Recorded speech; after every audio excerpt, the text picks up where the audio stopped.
What is going on, guys? Corrosive Bullet here, and today we are going to finally be breaking down my deck profile list for all the new leaders, as well as showcase some gameplay. I'm going to be doing these videos a little differently, I think, going forward, just for the sake of time, conserving time, and also it might be a bit more entertaining for you guys to not only see the profile and see what all is included in the deck, but to also get the gameplay within the same vein in the same video. So I'm probably going to do this going forward. Let me know if you guys agree with the changes, if you guys like that changes, or if you guys would like to see gameplay and deck profiles being separated like I had done in the past. But first off, though, we are going to talk about Daima Goku. He was the first one that we've been actively playing in the new format. So let's kind of go over the deck profile. So in terms of what I got here, the majority of it is going to be Daima related, because obviously we want to capitalize on Daima Goku's 10,000 plus extra power that he gives his Daima cards. But we do have some oddities here and there. So as far as the non-Daima package, we got two of these Whis. Obviously, having an extra -5 can help. It can help things help us out with things like using It's Over, getting something from 30,000 down to 25,000. Like, could be just enough to kind of remove stuff on board. It's Over is obviously a very good card in this particular matchup because it helps with board clearing when you absolutely need to. With the Daima cards, you're being at 30,000 power or more is pretty much a non-issue.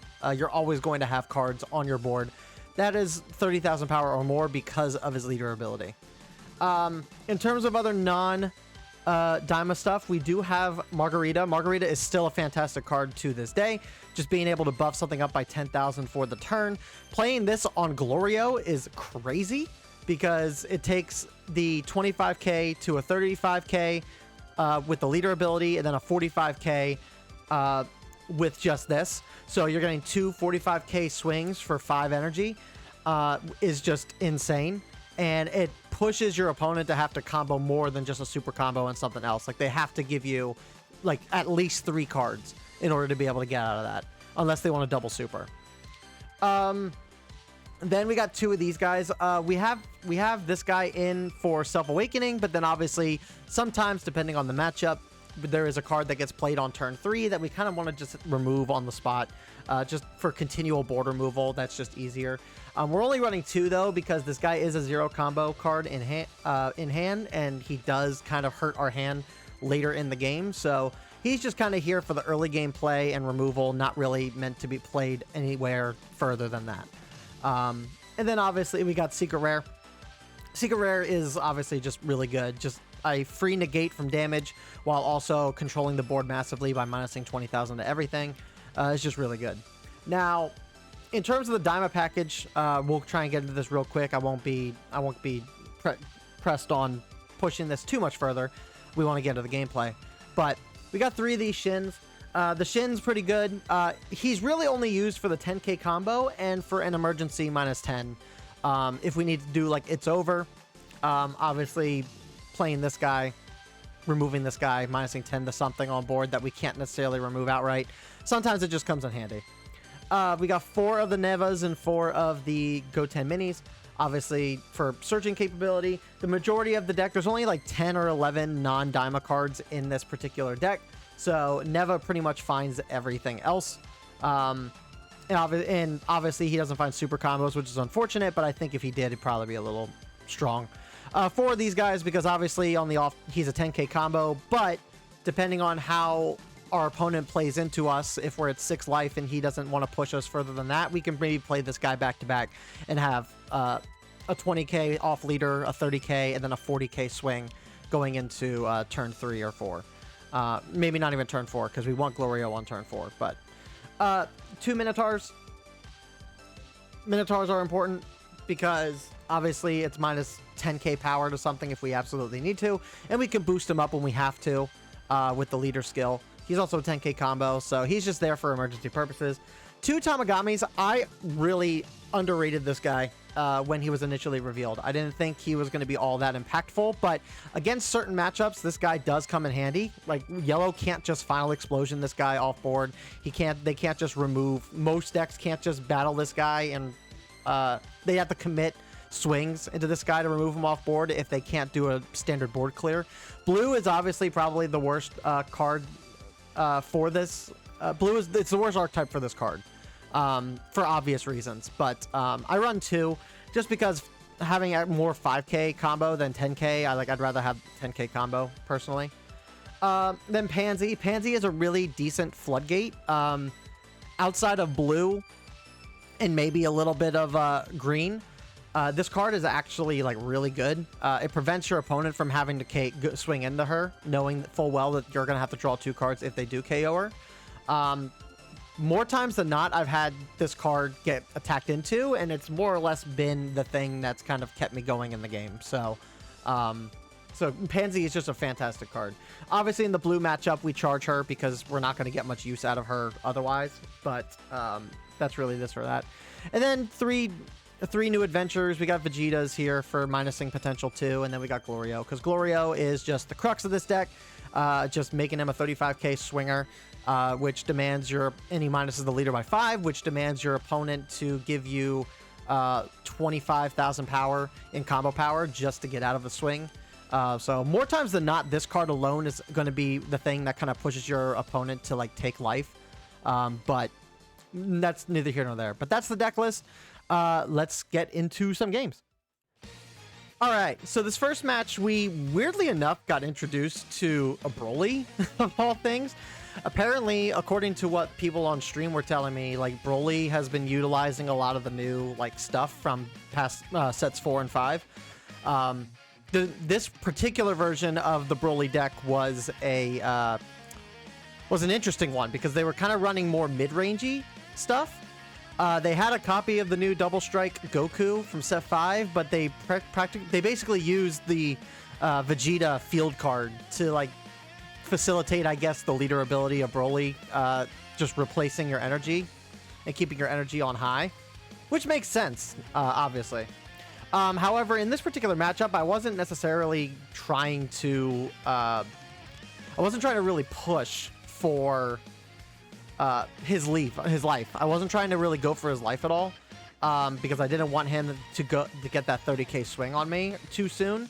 So I think if I remember this match correctly, I think for the most part, was just playing. I think I was just playing to the idea of minimizing as many swings into the lead as I could until I could get Glorio in to kind of push him down.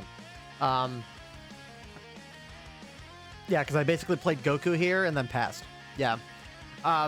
As you can see, I'm pulling like all my Glorios. So like in general, this is not a bad hand to have.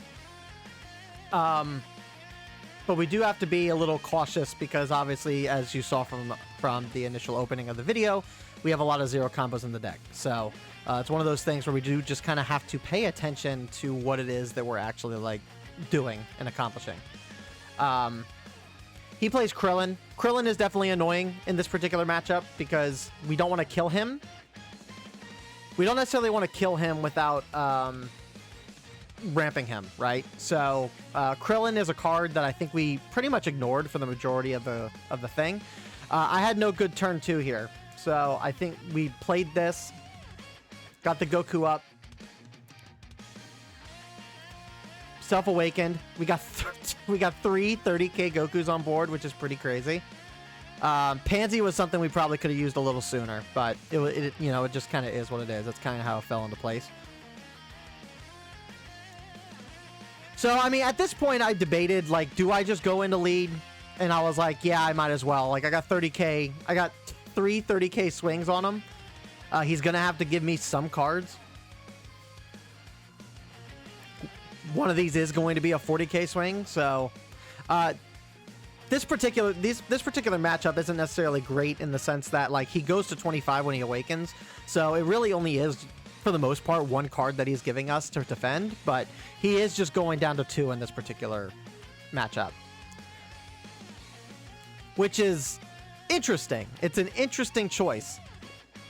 I probably could have comboed a card here, but I know that like he's probably got some crazy stuff that he can play on board to kind of remove our stuff and swing into us heavy, so I wanted to just be a little patient and not necessarily overextend.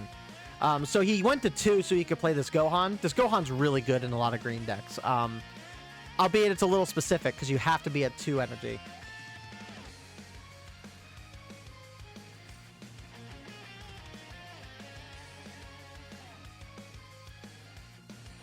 Yep, so I took that hit.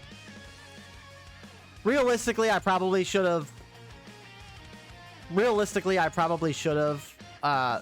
just taken the 20k hit.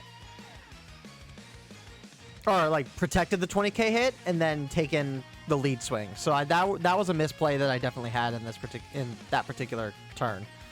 But I mean, he's still only at 5 energy. He's not really going too crazy or pushing himself up too much. We charge the Pansy because Pansy's kind of useless at this point. But now it's time for Glorio. Now we get him down to 20,000. We can swing in with our leader, which is actually really good. We don't normally get that kind of opportunity to do it here. But he is going to have 5 swings to contend with. So we do just start unloading on the Broly. We just start going in.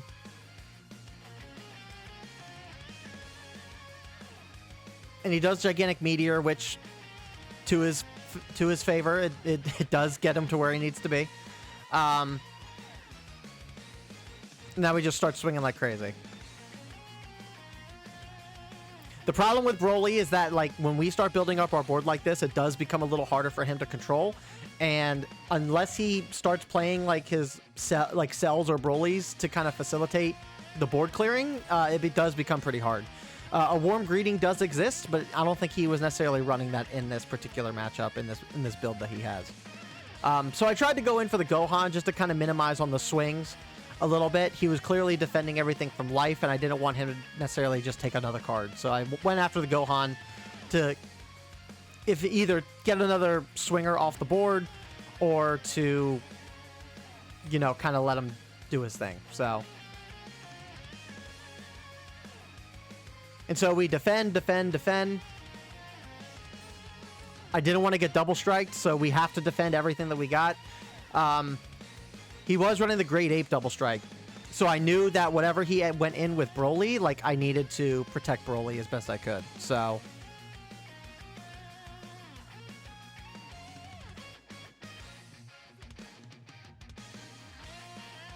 yeah, we had enough combo power to be able to block it, so... And we had 2 Glorios as backup, so it was a fight that... Although I will admit, this particular matchup this part of the game actually kind of hurt, because I was a little skeptical if we were going to win with no extra combo power, but we shall see. So yeah, we just charge that in hopes that we charge that in hopes that on our leader swing we can at least get, like, something with combo power. We boost up the Glorio, obviously. Swing with lead, and we pulled our final Glorio. So, yeah, you're going to see a trend here, guys. This is a trend that you're going to see. But he did just take it. Obviously, he wasn't going to be able to... He couldn't defend 2 more swings like that. So, that was that particular match. But you're going to see a trend where, like, we keep pulling all our zero combo stuff when we don't necessarily need it. So... on to the next one. Alright, so our next battle ended up being with Super Boo. Now, I know Super Boo got a couple of options. Obviously, Super Boo can run, like, the new Janemba. Super Boo can run... there's the Majin Buu and Ku that's on the client that's not really out in the actual card game just yet. That's not till Ultimate Battle, I believe, is when those cards become available. So I was very interested going into this match to seeing what Super Boo kind of had going for him. We had a decent starting hand. Having Tamagami 3 in this matchup is actually not bad at all. Considering that Yellow has a hard time with removal in general, and since he can't be KO'd... Since he can't really be KO'd a single time, he needs to be KO'd twice in order to leave the board. Like, Final Explosion just feels really bad going when it's going up into it. So we just kind of go about doing our thing. Let's speed it up just a little bit. We play Tamagami 2 because we don't really have much of a better, like, play in this particular matchup. And right now, like, we don't necessarily even need to really worry about Tamagami number 2 either. So, so we just kind of let him do the Self-Awakening for us. We actually got some really good cards to play here. We decided to Self-Awaken first, and we can play the Pansy later. We know Pansy is going to be rather disruptive for Boo. So we kind of just swing into his board and just try not to awaken him too soon. I think we don't even swing with Daima Goku. Yeah, we just didn't. So, excuse me. So we just keep playing defensive. We're letting him awaken himself. If he wants to remove cards out of our hand, we can, because we can kind of slowly build up our board and make that work for us. And obviously he does the same thing. So at this point, we play Glorio.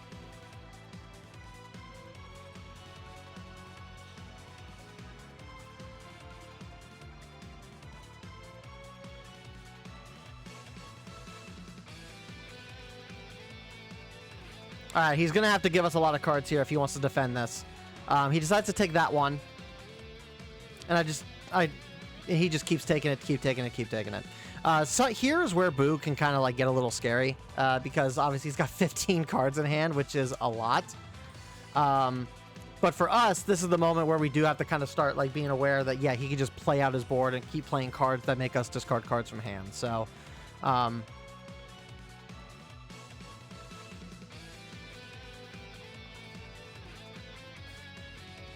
right, so we can slow this down just a little bit. All right. So he starts going into our Glorio. And the thought that I had in my head was, okay, we need to like really, really like protect Glorio, because the only thing that's really keeping us in this fight is the fact that we have a lot of swings that we can do on board. So I put everything into this, and I use Tamagami to kind of block the double striker, knowing full well that he can't die. So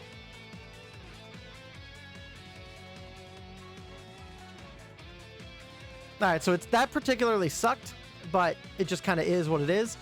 This turn was definitely going to be, we didn't pull a Glorio, so for us, we were going to just do it. It's an over, or do it's over. But we wanted to swing into leader first, because we wanted to see if we wanted to see if he would take a life, and we wanted to see like how hard he would actually go in terms of defending himself. So, because if we wipe board, then he might have like actually gone pretty heavy into in defending himself.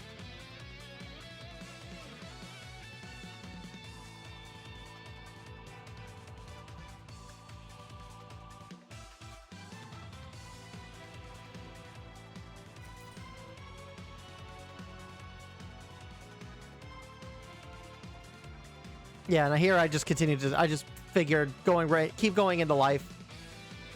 We're 3 life up, so I didn't think it would matter all that much in the grand scheme of things. We were going to wipe his board regardless.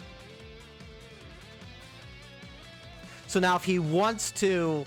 So now the problem is that we don't have much in the way of combo power. So in terms of protecting our board, we can't really invest too much in protecting our board.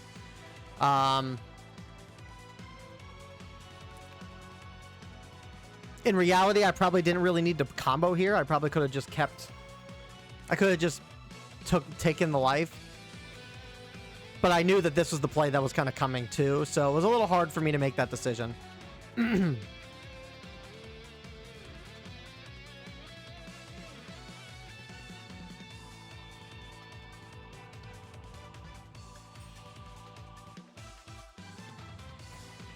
Yep, so he KOs that so he can restand the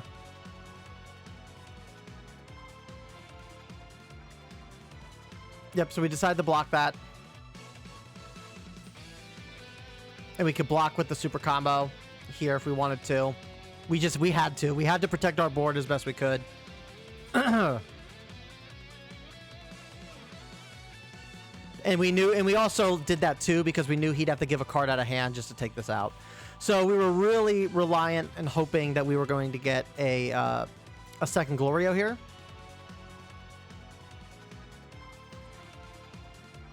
To which case we did not.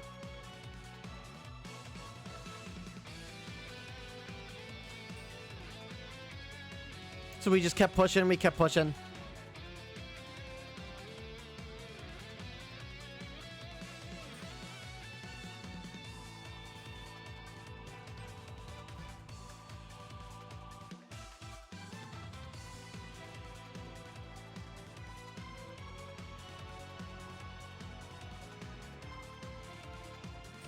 And here was where I was like, okay, well, we might... Did we? No. Yeah, I think here we decided to just go all in. Because I thought in my head, like, surely there's no way that we were going... that he would be able to out-combo us here. Like, I was hoping that he'd have a lot of 5s in hand. However... he had a pretty cracked hand, so he got extremely lucky with that particular matchup. And then obviously, like, watch this, more 0 combos. Dead.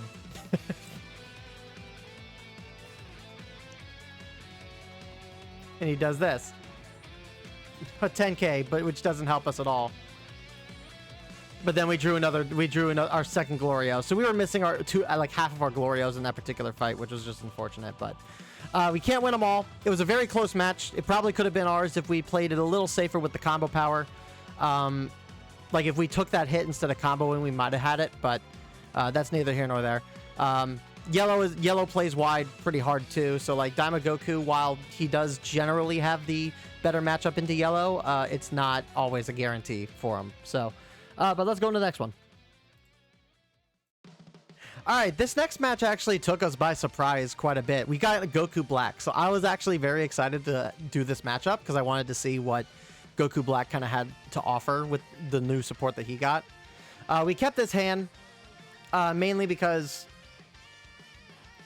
depending on what his build was, Pansies could have came in handy. We charged 1 Pansy. Knowing full well that we weren't going to be able to use both of them, we knew that they would just probably get bottom decked anyway. So because of the crit aspect of this, I decided to play it just a little bit safe. I didn't want to necessarily like run out of... I didn't want to like be having like important stuff being crit the entire match, so like I decided to just play it a little safe going into this. So here we play Pansy, because obviously Pansy is a really good deterrent. We just decided to swing into him, because obviously, like, whether he bottom decked that or not, like, I wanted to at least have the option for him to KO us. We continued to play defensive.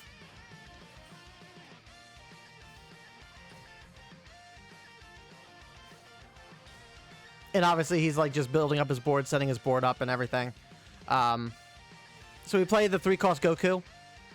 Take a life. Obviously get rid of the Zamasu so he can't play some Goku Black stuff out for cheap. Yep.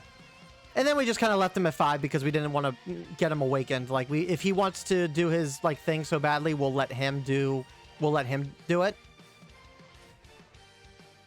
And he just played the Goku Black, so now he wants us to awaken him, which at this point for us is not that big of a deal.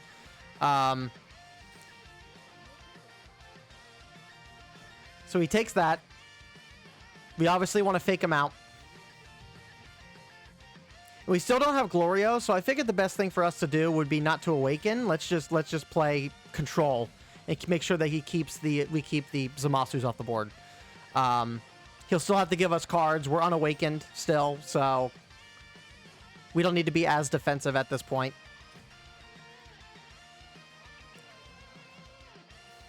So he does play the 6-cost Goku Black, which is fine. We decided to let that go because it's whatever.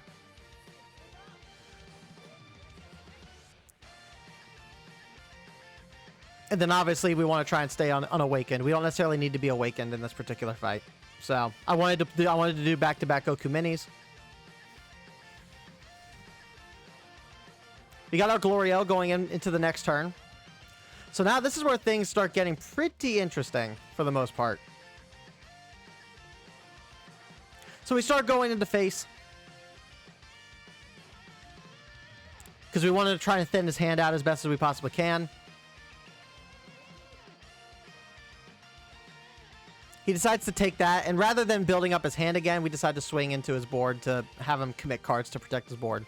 Super combo right there. So, and then we still have Pansy as well.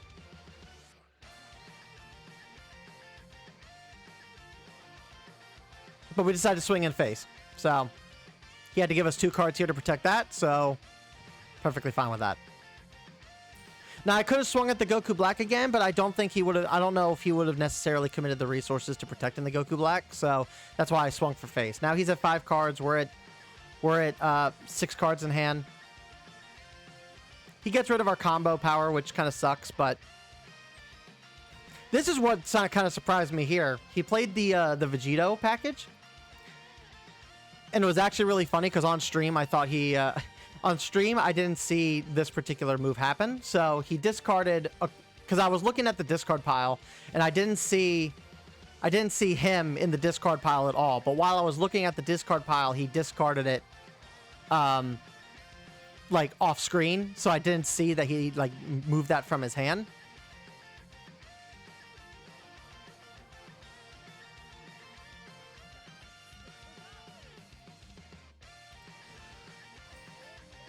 And so, obviously, he's trying to clear our board. He's trying to make sure that we're, like, our board's clear.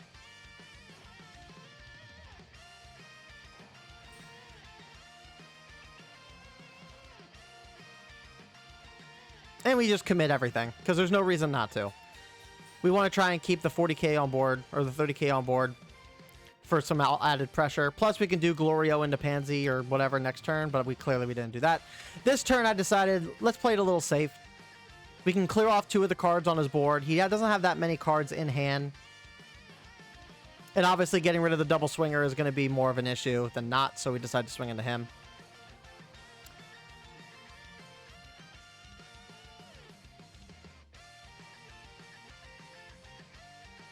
Yep, so because he did that, we decided to just go all in on Vegito, as there was no reason not to. He decides to commit it all there, and now he's got nothing in hand, so we can remove that off the board easily. And I don't blame this player for protecting his board as much as he did. But knowing full well, protecting that, knowing full well that I was going to swing with Daima Goku into something on his board anyway, he probably should have just let it go.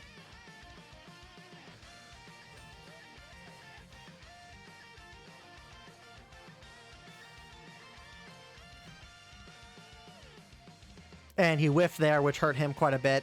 We obviously protect this.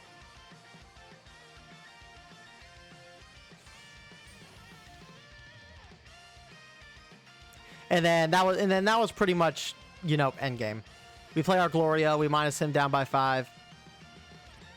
We got an extra Pansy if we wanted to be a little cheeky. If we really wanted to be cheeky. Obviously remove the combo power off the board. He decides to take this. We play the Pansy, again, just to be a little cheeky. And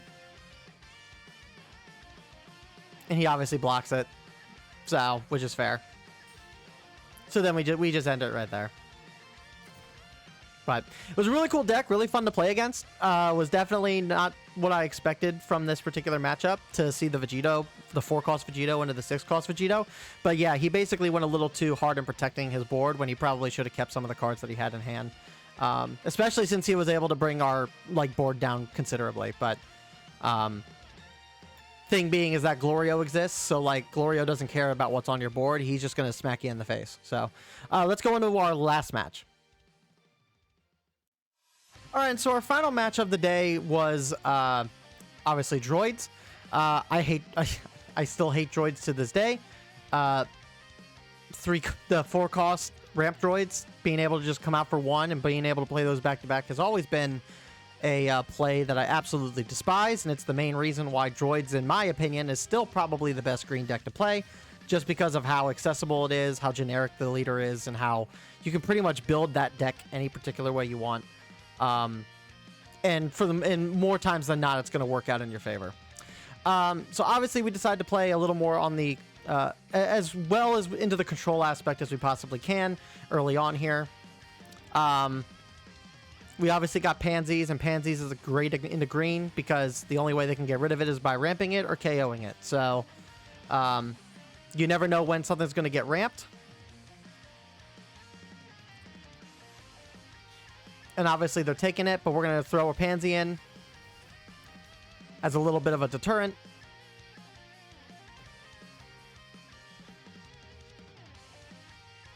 And this is something you don't ever want to do, guys. Don't ever swing into a pansy. Like, there is no reason why you should swing into pansy, because all you're doing is giving your opponent more cards to work with. We took the crit there because I didn't really see a reason to, like, protect it.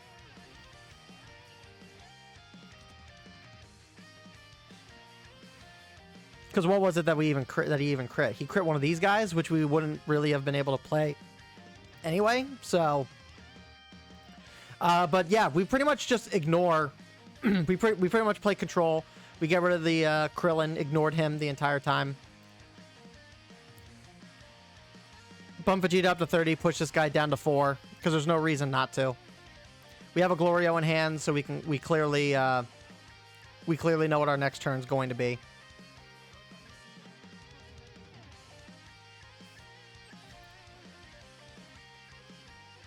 Alright, so obviously he's going to try and make sure our board stays as clear as possible, knowing full well what is going into it. I decided to combo the Whis off here because it really didn't make sense to, like, keep the Whis on. At that point, like, his board's so built up at this point that an extra 20k body isn't going to hinder us all that much. But, I mean, still we got the Glorio play going now, so obviously we start swinging. We try to keep him his board as clear as we possibly can by forcing him to combo stuff off board. And we go for 3 35k swings into him because we knew he was going to take at least 1 or 2 of those.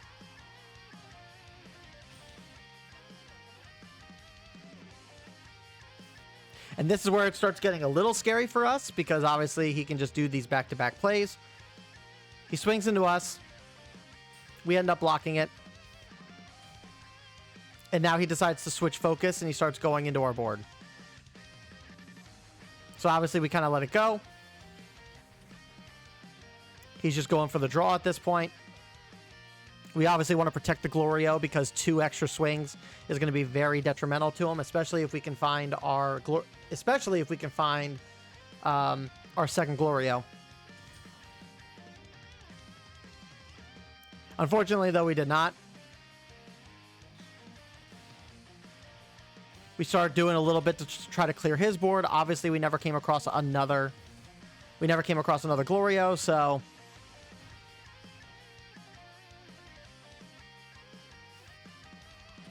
and we obviously boost up this Glorio. Since we can't get the minusing potential, we might as well, like, go as hard into it as we possibly can. He just gave us 3 cards there, which is really beneficial. And he misplayed here. I'm not sure why he comboed the androids off the board. Like, if he was going to just take this anyway, if he was just going to take the hit anyway, he should have kept the aggression of keeping that ramp droids on board anyway. But you'll see here what happens here in a little bit. So obviously we play defensive. We start comboing off the stuff that we have on board. He's still going for that Glorio. We protect the Glorio where we can.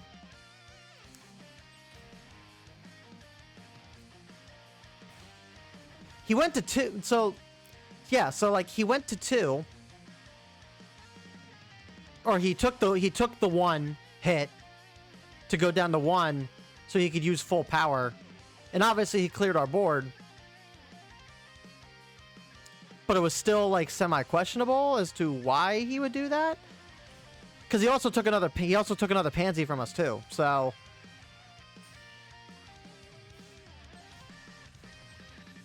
at this point, he's just playing, like, hand recursion, just getting a bunch of, like, pieces in. So again, he misplayed by comboing the ramp droids and not really doing anything with it, which doesn't make any sense to me. Like, he should have just kept the ramp droids on board. And just went to 1 if he was just going to make that play anyway. I'm assuming he probably was going to... he's looking for a cell to play a cell to then go back up maybe, but even then, like, he didn't even really need to do that. So it was just a questionable choice. We get the crit off the board because crit's obviously a nuisance. We still are looking for our second Glorio. We're not able to find the second Glorio, unfortunately. So at this point, I play Pansy again and go into Tamagami number 3.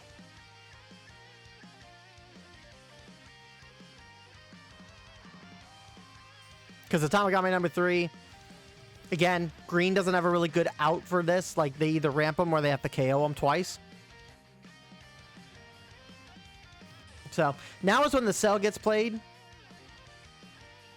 And he actually decided to be smart here. He decided to be smart here, and he only KO'd the Tamagami once. But then he just passed his turn and didn't even swing into us, so... but now we found our Glorio, so now we can make this... We can start making this work for us.